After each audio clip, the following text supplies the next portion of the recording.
চিৎকার শব্দ পাই আমরা দৌড়ে বাড়াইছি। আমার ছেলে বলছে ও আব্বাও অ্যাক্সিডেন্ট হয়েছে। তখন বের হয়ে দৌড়ে আসে, দেখি সব ওই পড়ে আসার মহিলাটা বাচ্চা তুলে নিয়ে একটা মোটরসাইকেল ভাই একটা নিয়ে চলে গেছে হসপিটালে। আর আসে এখান থেকে এই 4-5 জন, আমার ছেলে আমার স্বামী, তারাই আগে এক এক করে অটো ট্রেনের থেকে তুলছে, লাস্টে যায় মরা ওই অটোর ড্রাইভারকে তুলছে। এই অবস্থায় আসে দেখছি, তারপরে অনেক লোকজন জড়ছে।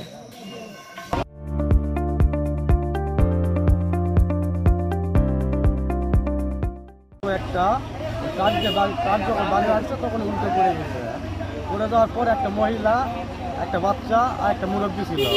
ওই মুরব্বীটা উদ্ধার করলাম, মহিলাটাকে উদ্ধার করলাম। মহিলাটা মরেছে কি মরেনি ওটা জানি না। তারপর কিছুক্ষণ পর দেখি একটা বাচ্চাটাকে আবার বার করলাম। বাচ্চাকে বার করার পর তারপর কি হলো, অটোর ড্রাইভার একজনে মারা গেছে, কিন্তু টানা তুলে বার করে সবগুলা একটা করে হসপিটাল দিয়ে পাঠাইলাম। মেসি আর অটো তিনটের আপনার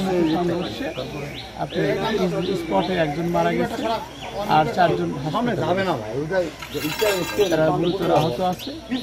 এখন চিকিৎসাধীন আছে। পরবর্তীতে ওদের বিষয়ে আমি আজ জানি না, আমি ট্রাকের কাছে